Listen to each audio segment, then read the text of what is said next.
en este capítulo 6 es que Él es capaz de realizar obras prodigiosas o un milagro sobre el pan, la multiplicación de los panes. Y también es capaz de realizar un prodigio, obras milagrosas, en su cuerpo, Cristo caminando sobre las aguas.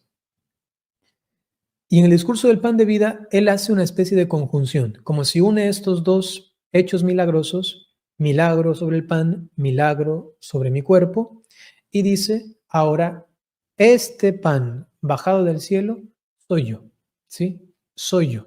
El que come mi carne, bebe mi sangre, tiene vida eterna.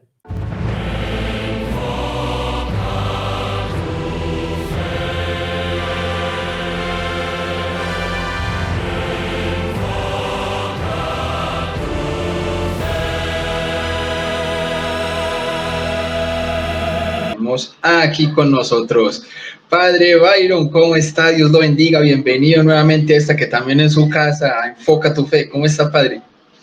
Muy bien, gracias William por invitarme, siempre un gusto estar aquí. Saludos a todos los que están ahora mirándonos y los que vendrán después. Les quería contar precisamente a los hermanos algo antes de que ustedes nos empiece, obviamente, pues, a brindar la charla, y es algo muy bonito que precisamente también tiene que ver con otro sacerdote, un sacerdote que me lo recuerda mucho a usted. Entonces, precisamente, cuando se estaba preparando esta charla, y yo decía, bueno, la idea es que también sea un sacerdote el que nos explique precisamente esto, y qué más que un sacerdote que todos en las redes sociales queremos tanto como el Padre Byron. Entonces les quiero decir a todos mis queridos hermanos lo siguiente: uno de los sacerdotes más conocidos en la historia decía en sus últimos años el mismo sermón todos los días, una y otra vez, y era el siguiente: si solo supieras cuánto Jesús te ama en el Santísimo Sacramento, te morirías de felicidad. Después, señalando hacia el sagrario, él agregaba: Jesús está realmente ahí. La gente venía de todas partes de Francia para oírlo, y cada domingo repetía lo mismo. Al tomar conciencia entonces del amor y de la presencia de Jesús en el Santísimo Sacramento, se conmovía tan intensamente hasta lo más profundo del alma, que al señalar hacia el sagrario para mostrarle a la gente que Jesús estaba realmente ahí, lloraba de alegría. No sé si ya los que están en el chat se dieron cuenta de pronto de quién estaba hablando. Estoy hablando de San Juan María Vianney, el santo cura de Ars. Nuestro santo cura de Ars pasaba largas horas cada día y cada noche orando ante el Santísimo Sacramento. Y esto que hacía el santo cura de Ars con sus miles de feligreses es precisamente lo que nuestra madre, la Santa Iglesia Católica, ha hecho por 20 siglos. Señalando el sagrario nos repite: Jesús está realmente ahí. Y esto no es ni mucho menos una invención humana. ¿A quién se le podría haber ocurrido tremenda locura decir que Dios está en un pan? La Eucaristía no es invención humana, es invención divina. Es producto del infinito amor de un Dios que ha prometido que estaría siempre con nosotros. Entonces, esto simplemente a modo de una pequeña introducción, porque quien nos va a brindar una muy, muy excelente charla sobre el amor de Dios en la Eucaristía es nuestro querido Padre Byron. Entonces, mi querido Padre Byron, el público es suyo. Muchas gracias de verdad por estar aquí con nosotros. Dios le pague. Gracias, William. El hermano William ya nos decía que pues el testimonio de tantos sacerdotes se centraba en el santo cura de Ars, atestiguan de lo que ocurre realmente cuando un sacerdote católico, utilizando la materia prescrita para el sacramento, utilizando la forma prescrita para realizar el sacramento, realiza el sacramento. Y es que está realmente allí Dios, ¿sí? Es lo que se conoce como la presencia real, por excelencia y antonomasia de Jesucristo. El tema de esta charla se llama Mi carne es verdadera comida, porque realmente está allí Cristo y es un alimento espiritual que nos sacia. Y que como tienden las cosas espirituales que no son materiales, insisto en eso porque lo material normalmente llena la barriga, uno queda así como piponcito un rato así ya y dice no quiero más. Pero en cambio, el alimento espiritual tiene la facultad de saciarnos y de dejarnos con hambre simultáneamente. Es una especie de plenitud y a la par de necesidad de esa plenitud continua e insistente. Es como beber agua y mientras más la bebo, más quedo satisfecho y a la par más ganas tengo de seguir bebiendo, porque no es material, ¿no? Es algo espiritual. Entonces, entendiendo esto, nos adentramos en este misterio que nos habla justo, como decía el hermano William, de el amor de Dios, el amor divino. ¿Por qué? Porque en las diferentes culturas y ellas con sus religiones y religiosidades, era algo típico que normalmente se ofreciesen sacrificios a Dios. Y entre algunos de ellos, por ejemplo, se encuentran los sacrificios dados a personas, inclusive humanas, ¿no?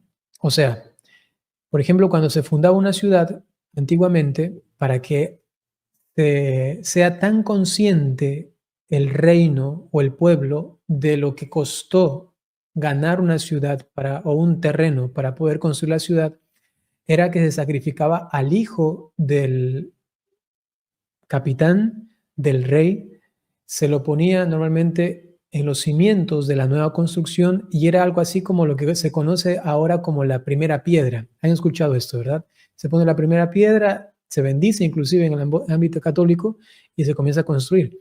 Antiguamente habían ritos de poner allí como primera piedra, entre comillas, al hijo de el propio rey. ¿Se imaginan esto?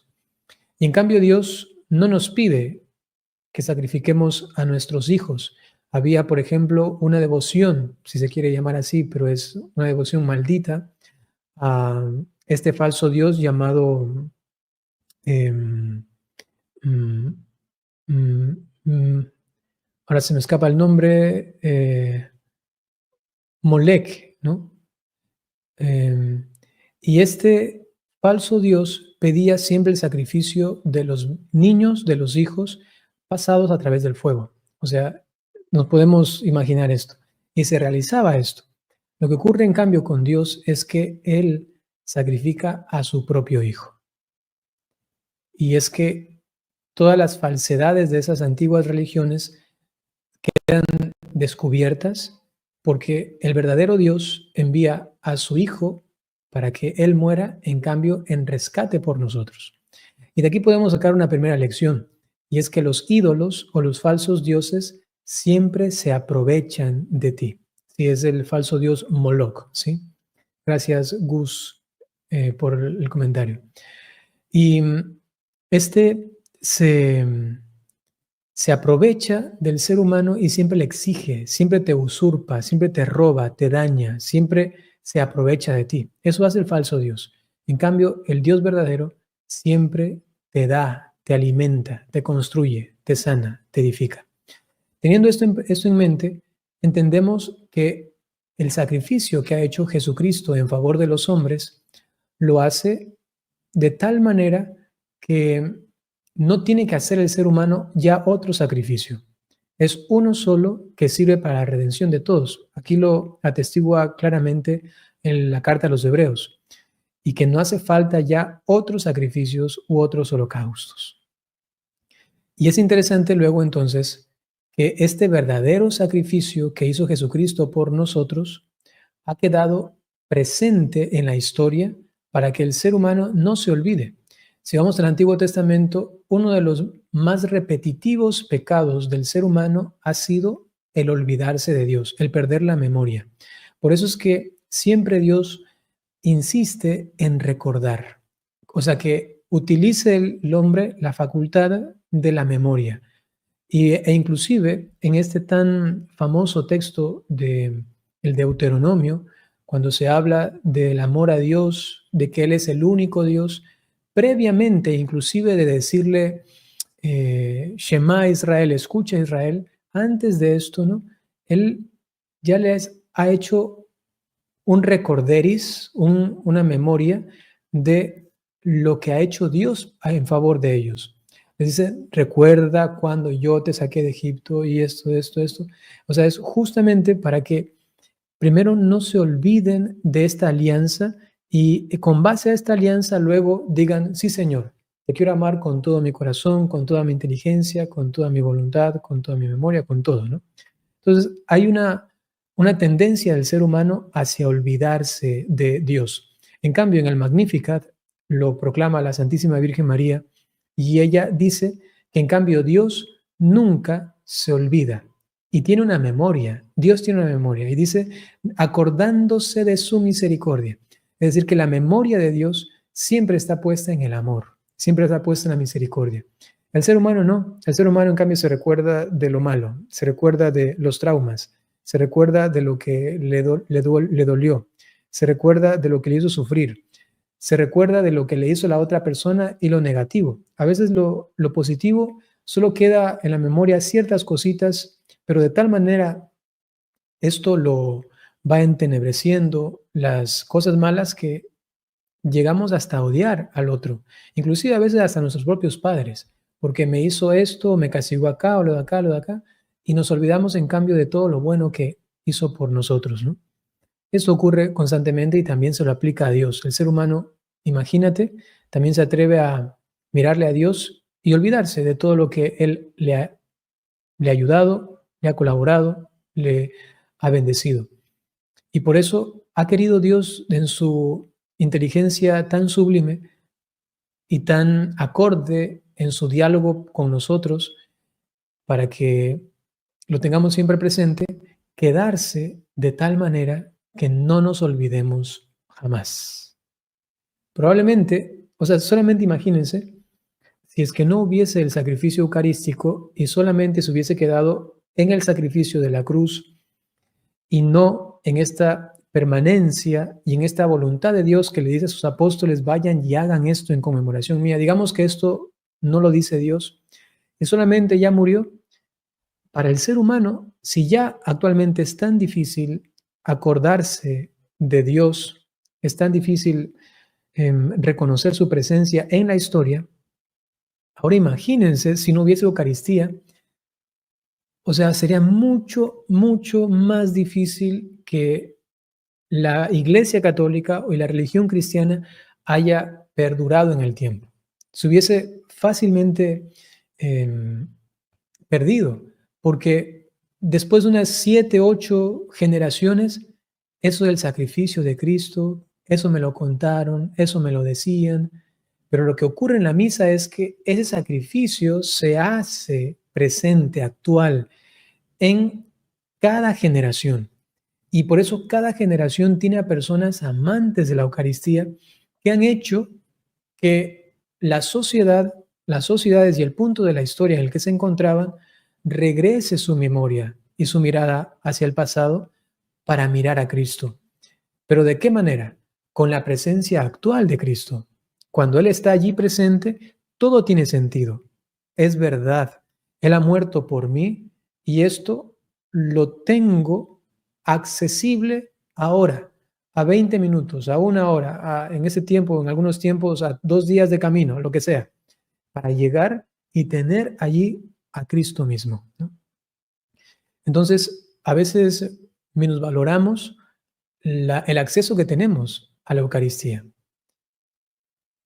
Y es peligroso porque, por otro lado, miren, somos desmemoriados, fácilmente nos olvidamos de las cosas y a veces cuando tenemos las cosas y las tenemos ya aquí accesibles, en cambio nos acostumbramos a ellas. Miren, por un lado, la falta de la memoria y cuando ya lo tenemos presente, tendemos luego a acostumbrarnos. Como ya lo tenemos, pues sí. Y la sociedad occidental es lo que ha hecho con la Santa Misa. Se ha alejado inclusive de la misa dominical. Ha perdido el sentido de la misa. Y por eso es importante ahora reconocer la presencia de Jesús. Y para eso es importante también escuchar un poco, aprender. Y de eso es lo que vamos a hablar en este momento, ¿no? La presencia real de Jesús en la Eucaristía. Jesús fue muy claro en los evangelios, sobre todo en los evangelios sinópticos, al hablar al respecto de la última cena, lo que hizo en ella, solamente por si quieren anotarlo, Mateo, y grábense esto, 26:26, que es como muy fácil de acordarse, Mateo 26:26. Aquí Jesucristo les dice realmente a sus apóstoles que tomen algo que es su cuerpo, beban algo que es realmente su sangre. Y esto con un sentido, y es el sentido de la nueva alianza. ¿Para qué? Para el perdón de los pecados. Entonces, toman y beban. Toman un cuerpo, un pan, toman, beban un vino que luego es sangre, ¿no? Es decir, Cristo mismo. Hay que recordar que en el tiempo de Jesús, cuando uno hablaba de carne, cuando hablaba de sangre, cuando hablaba inclusive de huesos, cuando se habla de alma, cuando se habla de espíritu, cuando se habla inclusive de inteligencia, se hace referencia a la persona íntegra, ¿no? Inclusive cuando se habla de, en griego es la psique, ¿no? Como el espíritu, también hace referencia no solamente al alma, sino a todo el ser, ¿no? Entonces, cuando Jesús habla de esto es mi cuerpo, lo que estaban entendiendo ellos es total, es Cristo total. Y esa es mi sangre, está hablando de Cristo total y hasta lo más íntimo, porque el cuerpo hace presente a todo el ser humano en su exterioridad y la sangre hace presente a todo el ser humano en su interioridad, en cambio, porque la sangre, según la concepción antigua, inclusive representaba la misma vida de la persona, representaba la misma vida, como si fuese casi parte del alma. Y por eso es que algunos hermanos, interpretando mal ese texto, llegan a decir que no se pueden hacer transfusiones de sangre.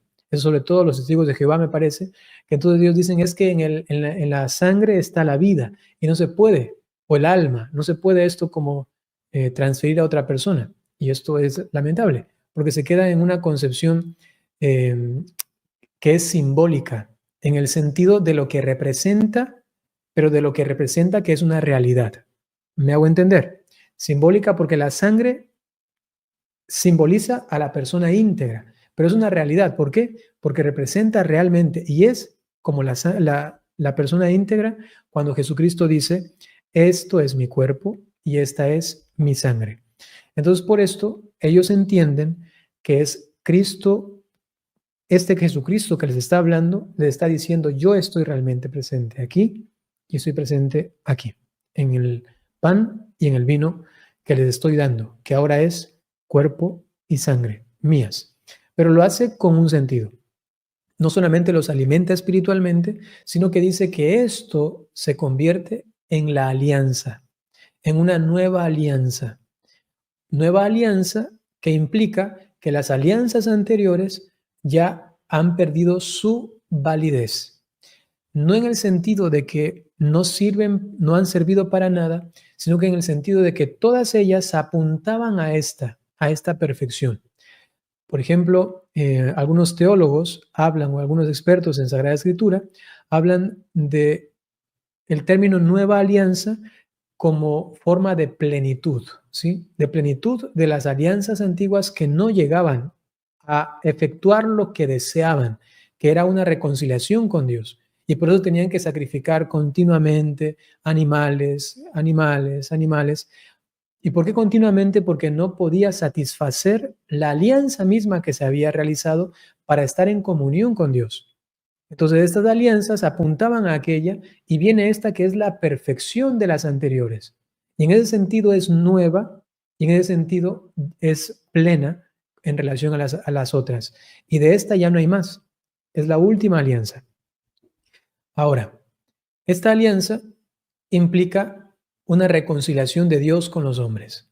Esta reconciliación se lleva a cabo solamente gracias a que un representante de la humanidad se ha puesto delante de Dios con tal dignidad de ser humano que le puede decir a él que él puede llegar a pagar la deuda de todo el género humano porque él también es uno con nosotros por su naturaleza humana. Es un acto solidario. Cristo en su naturaleza humana se convierte en el representante de todos. Pero en su naturaleza humana, Él se pone allí, pero porque es a la vez Dios, es capaz de no solamente presentarse como una naturaleza humana digna y la más elevada, sino que a la par divina, divina o divinizada. Una naturaleza humana que al estar unida a la naturaleza también divina en la única persona de Cristo, coexisten estas dos naturalezas, entonces Él mismo, por su naturaleza humana, siendo este instrumento de salvación, en su naturaleza divina, pues hace que esto tenga tal potencia, por ponerle un calificativo, tal potencia que va a abarcar no solamente a los de su pueblo, a los de su tribu, a los conocidos o a los vivientes en ese momento en la tierra, sino que como está unido a la naturaleza humana, este acto de sacrificio que se da en su naturaleza humana llega a tal punto que abarca toda la historia humana, precedente, presente y futura. Esto hace entonces posible que la relación de los seres humanos con Dios quede restaurada y posibilita a todo el género humano y a cada hombre en particular llegar a llamar a Dios, pues, Padre, llamarle mi Señor en el sentido más íntimo, llamarle Abba, que es como decirle papito, ¿no? Papá, ¿no? Y nos hace posible inclusive entrar en el cielo, porque las antiguas alianzas intentaban o hacían una especie de ejercicio de sostenimiento nada más, como para que la cosa no se descontrole, solo se sostiene, que el ser humano crea en Dios, pero no llegaba a esta reconciliación, que fue iniciada con el pecado de Adán y Eva. Allí, pues, se cierran las puertas del paraíso, se ponen las espadas de fuego, ahí están los ángeles, no dejan entrar al cielo, básicamente es lo que quiere decir el texto, y luego el ser humano no podía. Y no sé si lo sabían, pero cuando en el Antiguo Testamento una persona moría, no podía entrar en el cielo. Y de allí viene esta concepción teológica también del pueblo judío, que también luego ha adoptado la Iglesia Católica, del seno de Abraham, que las personas que eran justas y morían porque no pueden ir al cielo, porque no están abiertas las puertas del cielo, tenían que ir a los infiernos. Y esos infiernos integraban el seno de Abraham y también lo que se conoce como el Sheol, ¿no? O la Gehenna, ¿no? Entonces, solamente con el sacrificio de Cristo, cuando Él muere, dice el texto, esto lo dice San Pablo y San Pedro, Él desciende a los infiernos y lleva a los justos al cielo. Y allí en los infiernos, la Iglesia Católica nos enseña que fue justamente a anunciar el Evangelio a los que le habían precedido. O sea, imagínense, llega Jesucristo a los infiernos, aquí está al que esperaban, ¿no? Aquí está su Mesías. Y les vengo a anunciar quién soy yo. Ellos entienden y los justos, según pues su vivencia durante aquí en la tierra, aceptan este evangelio pues y se van con él. Y dice que lleva cautivos a muchos, ¿no? Asciende con ellos cautivos a muchos, con muchos al cielo. Eso lo leemos en el día de la ascensión, en la liturgia, ¿no? Y desde allí, pues, el ser humano es capaz de, por fin, entrar al cielo, porque ha habido una reconciliación. Pero ¿qué es lo que nos impedía? Ya lo habíamos dicho, pues al principio, con el pecado de nuestros padres, se nos cerró esta posibilidad. Y esta sangre, entonces dice el Evangelio de Mateo, es derramada por muchos para perdón de estos pecados, para el perdón de los pecados. Y por eso Jesucristo es llamado el Cordero de Dios, porque Él se ha entroncado en estas alianzas antiguas. Miren lo que les decía, la antigua alianza, animales, de entre ellos, pues también el Cordero Pascual. Ahora Jesucristo es llamado Cordero por el ambiente donde se encontraba, religioso, cultural. Entonces, San Juan el Bautista le dice, ese es el Cordero de Dios, el Cordero de Dios. ¿Por qué? Porque Él estaba ya anunciando que la nueva alianza se iba a efectuar en este hombre, en un hombre que va a ser el nuevo Cordero. Y allí en el libro del Apocalipsis se nos dice que hay una visión de un Cordero que está en medio de estos tronos y aparece un Cordero que está llagado o tiene una herida mortal, ¿no? Está herido y a la par está de pie. Es decir, que es un cordero signo de la alianza que ha sido muerto, pero a la par está vivo. Y esto es justamente lo que es la Santa Misa, lo que es la Eucaristía. ¿Es Cristo realmente vivo? ¿Está Cristo en su presencia real, como hemos dicho? Es un Cristo que ha logrado pues su misión totalmente, que ha logrado esta reconciliación de los hombres con Dios y su presencia allí se da como en esta visión del Apocalipsis, el mismo Cordero como degollado y a la par viviente. Y eso solamente se logra porque Él ha resucitado. La resurrección ha capacitado a la naturaleza humana de Cristo, inclusive a su propia naturaleza humana, la ha capacitado para trascender el tiempo, entrar en su naturaleza humana al mismo cielo, por eso Él es el primogénito, porque es el primero que entra en el cielo de nosotros que ahora somos sus hermanos, entra en el cielo y ya la naturaleza humana hace parte de la divinidad, hace parte del mismo cielo. Desde allí, cada vez que vamos a misa, entonces reconocemos a este mismo Cristo que en la historia humana, en un momento específico, realizó este acto de sacrificio, pero que a la par se actualiza y está presente por la resurrección en cada misa, en cada sacrificio eucarístico, que sigue siendo sacrificio, que es, según el canon romano, es un sacrificio racional y espiritual, y eso es muy hermoso. ¿Por qué racional y espiritual? Porque evidentemente ya no es físico, material, ¿no? O sea, no se vuelve a sacrificar Cristo, no se lo vuelve a crucificar. Esto no lo dice la Sagrada Escritura ni tampoco lo dice la teología católica, sino que es una actualización, es decir, que es un evento racional y espiritual. Significa que se lo comprende a través de la razón y a través del espíritu, ¿sí? Lo que se ejecuta allí es algo que se puede mirar a través del intelecto y a través de la fe. Eso lo explica tan hermosamente Santo Tomás de Aquino. Por la razón y la fe, entonces uno penetra en lo que ocurre en ese instante, aunque esto no se ve, porque es un sacrificio incruento, es decir, que no hay derramamiento de sangre, pero hay sacrificio racional y espiritual, porque se actualiza aquello en el presente. No se vuelve a repetir, atención, porque si dijésemos que se vuelve a repetir, entonces el sacrificio de Cristo no hubiese sido suficiente. No es una repetición, sino una actualización racional y espiritual, y por ello es auténtica, es real, aunque no es repetición. Eso se entiende, digo, a través del espíritu. Es una obra mística que se realiza en el sacrificio del altar, ¿no? El Catecismo de la Iglesia Católica nos dice lo siguiente para consolidar este punto. El modo de presencia de Cristo bajo las especies eucarísticas es singular. Eleva la Eucaristía por encima de todos los sacramentos y hace de ella como la perfección de la vida espiritual y el fin al que tienden todos los sacramentos.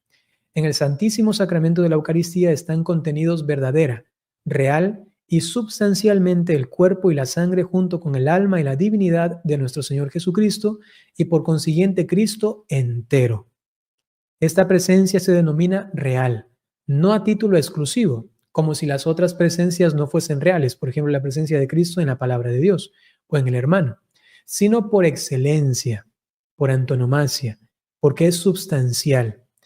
En la otra persona no está Cristo sustancialmente presente, o en la Biblia no está sustancialmente presente, no se ha encarnado en el sentido de que está, o sea, como si yo me comiese la Biblia y entonces me como a Cristo. No, ¿no?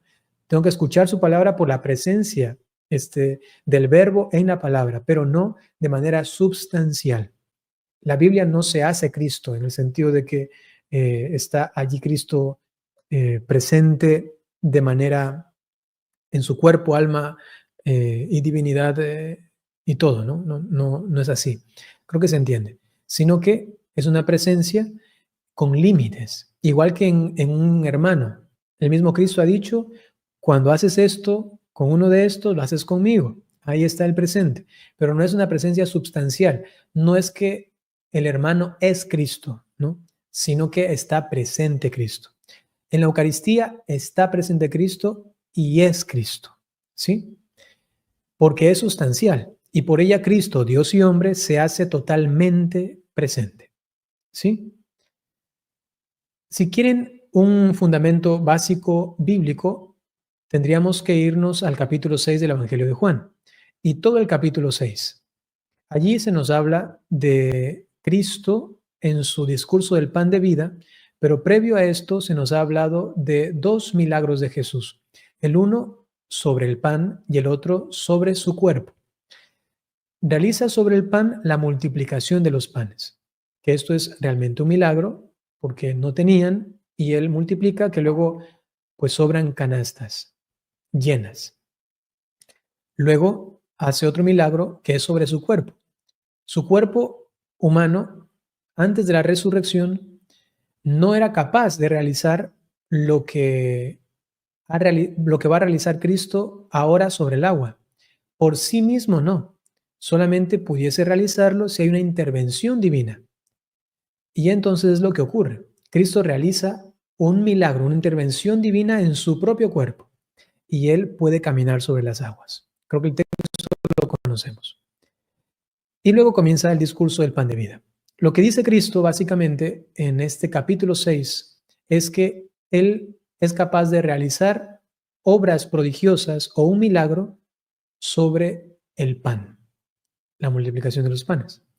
Y también es capaz de realizar un prodigio, obras milagrosas, en su cuerpo, Cristo caminando sobre las aguas. Y en el discurso del pan de vida, Él hace una especie de conjunción, como si une estos dos hechos milagrosos, milagro sobre el pan, milagro sobre mi cuerpo, y dice, ahora, este pan bajado del cielo soy yo, ¿sí? Soy yo. El que come mi carne, bebe mi sangre, tiene vida eterna. Entonces, ahora, hablando de su cuerpo, hablando de sí mismo, dice, créanlo, yo soy capaz de caminar sobre las aguas, o sea, puedo hacer lo que yo quiera con mi cuerpo, y lo que voy a realizar es que mi cuerpo se va a hacer presente o yo en el pan. Pero ¿cómo?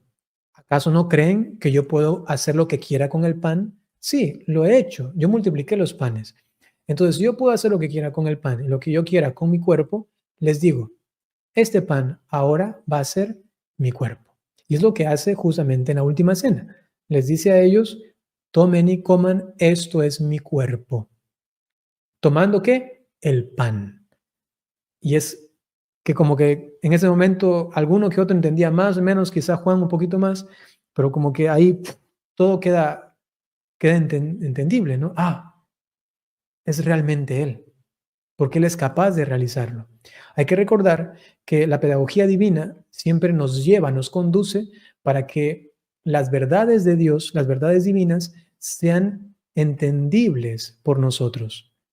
Imagínate si solamente venía Cristo y decía, hay que creer en la Trinidad. Nos vemos, chao. ¿Cómo entendíamos esto, la Trinidad? ¿Qué? ¿No?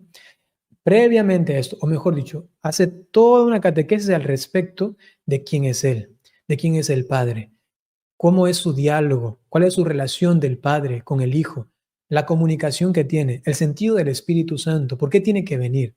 Entonces, después de todo esto, afuera, ya cuando se estaba ya yendo, Mateo, por allá, Mateo 26, entonces viene él y dice, vayan y bauticen, ¿no? Vayan y bauticen en el nombre del Padre y del Hijo y del Espíritu Santo. Al final, Y ahí digo, a ver, pero se pone el Padre, el Hijo y el Espíritu Santo se ponen a la par. ¿Qué es esto? ¿Qué es esto? Ah, el misterio de la Trinidad. Pero llegamos a esto después, o llegamos luego a comprender esto porque Cristo ya nos ha dado una catequesis global al respecto de quiénes son ellos tres. Al respecto de la Eucaristía es lo mismo.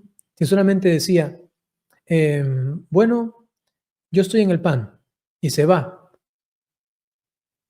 ¿Y cómo se come eso? Literalmente, ¿cómo se come eso? ¿No?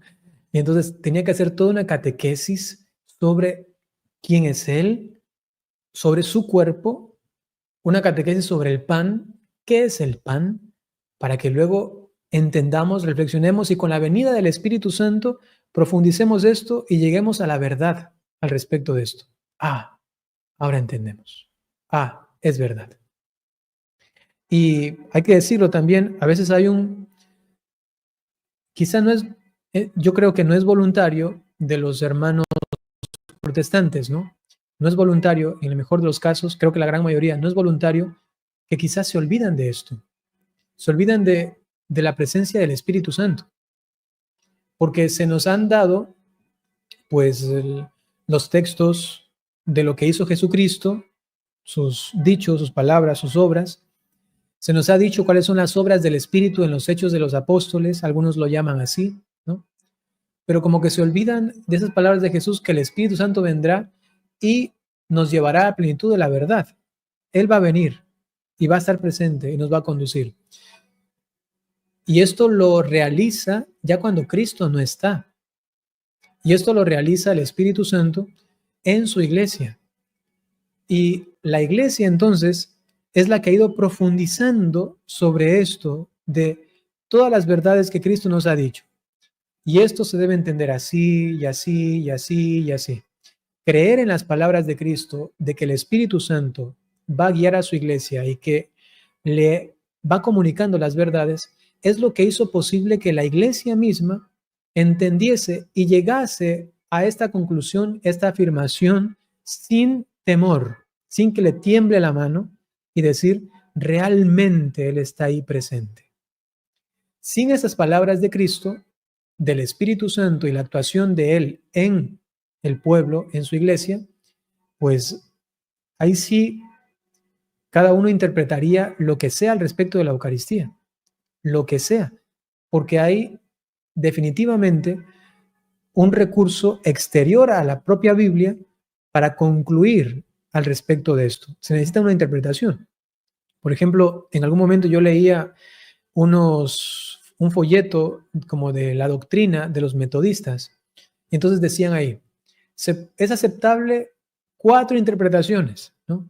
Se puede creer de esta manera, o se puede creer de esta otra manera, se puede creer de esta de acá también y de esta de acá. O sea, imagínate, ellos mismos dicen, no sabemos bien cómo es y tenemos 4 o 3 posibles formas de interpretar. Cada uno es libre de elegir la que mejor le parezca. La Iglesia Católica no, o sea, no está diciendo, ahí bueno, en eso que es tan importante, que Cristo lo mandó a conmemorar continuamente, entonces tiene que determinarlo y lo dice, eso se entiende de esta forma, ¿no?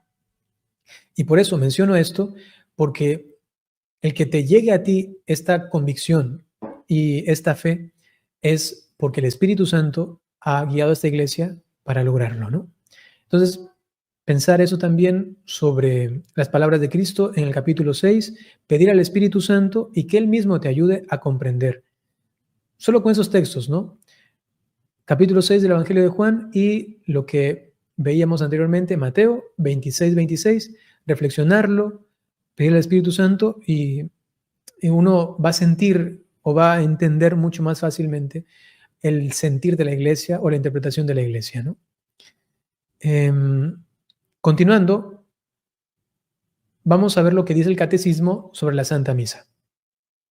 El sacrificio de la misa es el lugar donde se confecciona la Eucaristía y este se ha celebrado desde el inicio en la iglesia. Catecismo de la Iglesia Católica, numeral 1342, dice lo siguiente. Desde el comienzo la iglesia fue fiel a la orden del Señor. De la iglesia de Jerusalén se dice, acudían asiduamente a la enseñanza de los apóstoles, fieles a la comunión fraterna, a la fracción del pan y a las oraciones. Acudían al templo todos los días con perseverancia y con un mismo espíritu. Partían el pan por las casas y tomaban el alimento con alegría y con sencillez de corazón. Hechos 2 del 42 y luego el 46. Desde entonces nunca ha parado de celebrarse el santo sacrificio, pues le sería más fácil al mundo subsistir sin el sol que subsistir sin la Santa Eucaristía. En el santo sacrificio de la misa, donde el pan y el vino son consagrados y donde Cristo se hace presente, allí se unen el cielo y la tierra, pues la Eucaristía no es otra cosa que un anticipo del cielo. Con razón afirmaba San Juan Eudes, se necesitan 3 eternidades para celebrar bien la misa. Una para prepararse, otra para celebrarla propiamente y otra para dar gracias por lo celebrado. San Juan Eudes. Es que el entendimiento humano no alcanza a comprender lo que sucede cuando se celebra la Santa Misa. Allí se renueva el sacrificio de Cristo en la cruz. Se vuelve al Calvario de una forma mística. Es como si el Calvario viene a nuestro tiempo o si nosotros nos vamos hacia el Calvario. De una forma mística, como decíamos, racional y espiritual. Se hacen presentes todos los ángeles y los bienaventurados del cielo, incluyendo a la Santísima Virgen María, para adorar a su Señor hecho pan. No hay oración que le tribute un culto más excelso y más sublime a nuestro Señor que la Santa Misa, tanto que una sola le rinde mayor honor y más gloria que todas las oraciones de los ángeles, de los santos y de la misma Santísima Virgen María juntas, porque es la oblación del mismo Cristo.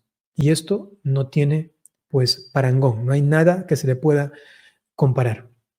Y lo que nosotros podamos hacer de sacrificios espirituales, de lo que nos habla San Pablo y también la carta a los Hebreos, que nosotros podamos hacer de sacrificios espirituales, los hacemos porque están unidos al sacrificio de la misa.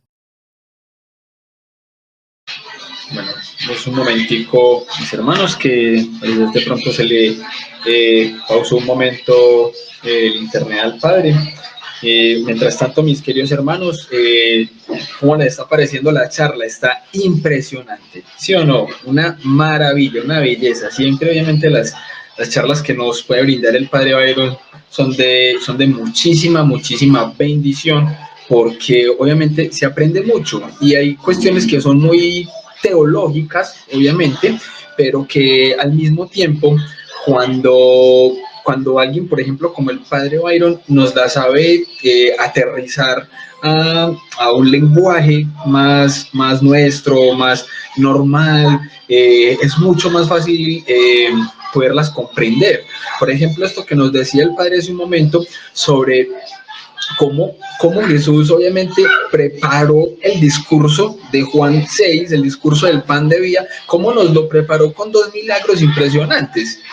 Puedo hacer lo que quiera con el pan, puedo hacer lo que quiera con mi cuerpo. O sea, verlo de esta manera y luego leer todo el capítulo 6 y entender, listo, ahora yo soy el pan, ahora mi cuerpo es el pan y como puedo hacer lo que quiera con el cuerpo y con el pan, entonces ahora fíjense, ahora les voy a dar este pan de comer. Y ahí también entendemos en el tema de la multiplicación por qué es que el Señor está en todas y cada una de las Eucaristías en el planeta Tierra de forma católica, es decir, de forma universal. O sea, tenemos el pan en todas las Eucaristías.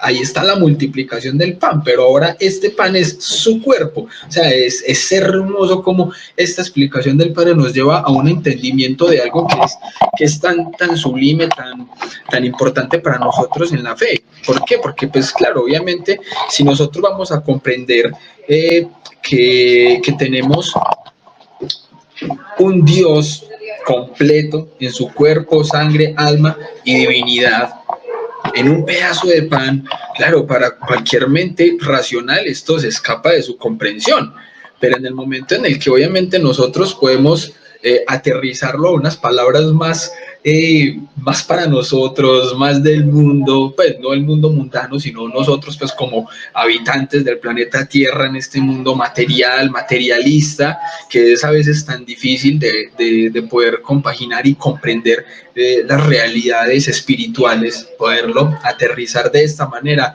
es sublime, es muy hermoso. Y entonces gracias a Dios por tan excelente sacerdote como el padre Byron, que nos puede explicar este tipo de realidades espirituales y físicas en un punto en el que lo podemos comprender de una manera tan sencilla, porque es que son palabras sencillas para entender cuestiones teológicas que pueden ser supremamente difíciles de comprender a primera lectura, por así decirlo, ¿cierto?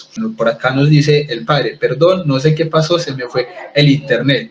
Un gusto haber compartido, ahora debo irme. Sí, es verdad. Entonces, desde ya le agradecemos al Padre esta explicación tan hermosa que nos ha brindado, ¿verdad, Padre? Que ha sido para nosotros una gran alegría tenerlo aquí en el canal con esta explicación tan valiosa, tan importante sobre el amor de Cristo, el amor de nuestro Dios en la Eucaristía. Entonces voy a tratar pues como de terminar un poco lo que nos estaba pues contando el Padre, y voy a hablarles entonces un poco de lo que es el tema de la comunión, y para nosotros como fieles, cómo es que Dios nos espera precisamente en el sagrario. Listo. Obviamente mi explicación no va a ser tan profunda y hermosa pues como la del padre Byron, pero trataré pues de hacer obviamente mi mejor esfuerzo para que también podamos comprender este final de la charla. Bueno, entonces mis hermanos, en la comunión Jesús se ha quedado en el pan, ¿cierto? Y en el vino, con un único deseo. Jesús se quedó en el pan y en el vino con un único deseo: ser comulgado. Si no, no se hubiera quedado. ¿Para qué? ¿Cierto? Entonces, el único deseo de Jesús al quedarse en el pan y en el vino es ser comulgado. Entonces, el sagrario que Jesús anhela es un corazón de carne y hueso. Su deseo más profundo es habitar en el hombre, ser comulgado por las almas, hacerse uno con ellas. Entonces, toda persona de cualquier raza, color o condición puede acercarse a este gran banquete. Ojo, Jesús se ha quedado en el pan, no en el oro o en el metal precioso, precisamente en el pan, para que cualquier persona le pueda comulgar. Pero lo único que nos pide es un corazón limpio de pecado. Un corazón limpio de pecado. Y para esto nos ha regalado un sacramento hermoso, que es el sacramento de la confesión. Porque eso sí, recibirle en pecado mortal es un error gravísimo y es una ofensa a su majestad, además de acarrear una grave culpa para el alma que lo hace, como dice San Pablo en 1 Corintios 11:29. Repito, 1 Corintios 11:29. El que come y bebe indignamente el cuerpo y la sangre del Señor, come y bebe su propia condenación. Es así de sencillo. Entonces, ¿quién puede comulgar al Señor? Cualquier persona. Todos podemos comulgarlo. Por eso se ha quedado en algo sencillo, en el pan, y no en algo difícil de acceder, que sería, por ejemplo, algo como el oro, ¿cierto? Un metal precioso, se ha quedado en el pan de forma sencilla. Pero no quiere decir que porque se haya quedado en algo sencillo, entonces cualquier persona simplemente por querer comulgar puede hacerlo. No, el Señor nos ha dejado algo muy claro, y es que para poder comulgar se necesita un corazón limpio de pecado. Entonces, debemos hacer que, mis hermanos, acercarnos constantemente con un corazón amante y limpio a recibir el pan bajado del cielo, prenda de vida eterna y medicina contra el pecado, ¿ya? Entonces, el pan no se convierte en el cuerpo de Cristo únicamente para que nosotros lo comulguemos. Ese es el deseo del Señor. Pero también nos espera en el sagrario. Nos espera en el sagrario. ¿Por qué? A ver, ¿por qué Jesús no ha limitado su presencia en la Eucaristía a los momentos solemnes de la Santa Misa? ¿Por qué no lo ha prolongado tan solo durante unas horas en que en medio de luces, flores, recibe las adoraciones y homenajes de sus hijos? ¿Por qué permanece también a lo largo de las noches y aún en los sagrarios, donde vive muchas veces, y sabemos esto, mis hermanos, en el abandono y el olvido, y no recibe a las veces, sino a las profanaciones y sacrilegios? Pues, mis hermanos, lo hace precisamente porque su amor no conoce de límites, porque quien ama siempre está dispuesto para su amado. Y por eso Jesús en el sagrario no hace otra cosa que esperar a que vayas, esperar a que le visites, esperar a que le hables, esperar para consolarte cuando estás triste, esperar para confortarte cuando te sientes débil, esperar para acompañarte cuando todos se han ido, esperar para escucharte cuando nadie más lo hace, esperar para permanecer en silencio cuando nadie quiere hablar. Jesús en el sagrario es el amigo y el compañero de todas las horas. Y muchas veces nosotros teniendo una parroquia, un templo, a 1 cuadra, 2 cuadras, a 3 cuadras de la casa, nos olvidamos, no lo visitamos. Yo estoy seguro que si nosotros estuviéramos en el tiempo, obviamente, de Jesús y nos dijeran, como muchas veces ha pasado, no sé si ustedes han visto, por ejemplo, la serie de Chosen, a mí me parece fantástica. O sea, contrario a lo que muchas otras personas de pronto piensan, a mí la serie de Chosen me parece fantástica porque también aterriza muchas cosas a la realidad de cómo podríamos muchas veces entender el caminar de Jesús aquí en la tierra. Y entonces, los que la han visto, por ejemplo, sabrán que cuando llegaba a algún pueblo y alguien, una sola persona decía, vino Jesús, Jesús de Nazaret está acá, se llenaba esto de gente de una forma impresionante. Estoy seguro que todos los que estamos aquí reunidos, si Jesús estuviese todavía así, ¿cierto? De esa forma corpórea, material, que lo podemos ver y hablarle y Él nos habla, y alguien dice, Jesús de Nazaret está allí a la vuelta de la esquina, no cabría un alma de personas todos tratando de ir a verle. Pues ese mismo Jesús está en todas y cada una de las parroquias y en todos y cada uno de los agrarios. Y las parroquias y los agrarios mantienen solos. ¿Por qué? Porque nos falta fe, porque no le creemos, porque Él dijo que ese es mi pan, perdón, ese es mi cuerpo, esta es mi sangre. Jesús está completamente en cuerpo, sangre, alma y divinidad, en la hostia consagrada, pero no le creemos. Si le creyéramos, las parroquias vivirían llenas todo el tiempo de gente adorando frente al Santísimo. Pero no es así, no es así. Hay sagrarios que permanecen solos, hay otros que permanecen con 1, 2 personas, etcétera. Pero también hay que ser conscientes de que hay sacerdotes como por ejemplo el Padre Byron, que tiene el grupo de adoradores y se está haciendo una oración las 24 horas repartidas. Cada uno tiene obviamente una hora específica asignada para estar adorando. También, por ejemplo, acá en Medellín, donde yo estoy, bueno, ya es más tirando un poco hacia Bello, está el Padre Gerardo Piñeros. El Padre Gerardo tiene también, obviamente, adoración perpetua, y entonces tiene un grupo de adoradores que también se reparten por horas para que Jesús no esté solo en ninguna de las 24 horas del día. ¡Qué bueno que esto se hiciera en todas y cada una de las parroquias del planeta Tierra! Esto sería una maravilla, esto sería consolar el corazón y el sufrimiento de Jesús en la cruz en cada uno de los momentos del día. Esto sería darle una alegría tan impresionante a nuestro Señor. Esto sería hermosísimo donde se pudiera hacer. Qué bueno que nosotros empecemos a participar de pronto más activamente en cada una de nuestras parroquias y que de alguna manera pudiéramos hacerle extensiva esta invitación a los párrocos, a los sacerdotes, de tener adoración perpetua. Esto es lo que el Señor ha querido. Entonces, mis queridos hermanos, por ejemplo, el Papa San Juan Pablo II, un alma adoradora, enamorada de Jesús, Eucaristía, y que precisamente hizo este mismo proceso que están haciendo ustedes de consagración a Jesús por María. El Papa San Juan Pablo II en su pontificado, su lema era Totus Tus, que es el lema de la consagración, todo tuyo. Entonces, el Papa San Juan Pablo II, que también se consagró a Jesús por María, era un enamorado de Jesús Eucaristía, y él nos reitera esta invitación. Dice así, abro cita de San Juan Pablo II. La Iglesia y el mundo tienen una gran necesidad del culto eucarístico. Jesús nos espera en este sacramento del amor. No escatimemos tiempo para ir a encontrarlo en la adoración, en la contemplación, llena de fe y abierta a reparar las faltas graves y delitos del mundo. No cese nunca nuestra adoración.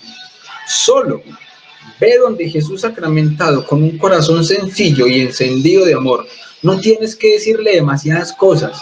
Es más, puedes guardar silencio y simplemente contemplarlo, como aquel campesinito humilde de la aldea de Ars, al que San Juan María Vianney le preguntaba: ¿qué haces tanto rato frente al sagrario? Y él con sencillez le respondía: él me mira y yo lo miro. Esto es algo que pasó. Recuerden que iniciamos esta charla hablando del santo cura de Ars, que pasaba horas interminables adorando a Jesús y Eucaristía. Pero ¿saben cuándo empezó a hacer esto? Después que él vio a un fiel que todos los días iba y se quedaba frente al sagrario. Y el padre lo miraba y lo miraba y lo miraba, hasta que un día no aguantó y fue y le preguntó, porque él veía que no es que orara ni nada, sino que se quedaba embelesado simplemente ante Jesús y Eucaristía. Y el padre, el santo cura de Ars, San Juan María Vianney, le preguntó: ¿qué haces tanto rato frente al sagrario? Y este señor, este humilde campesino, con sencillez, le respondió: él me mira y yo lo miro. Qué bueno que esta sea la reflexión que nos quede de esta charla. Él me mira y yo lo miro. Entonces me despido de ustedes, mis queridos hermanos, diciéndoles que nadie ama lo que no conoce, que Dios los bendiga, que la Virgen los acompañe, paz y bien.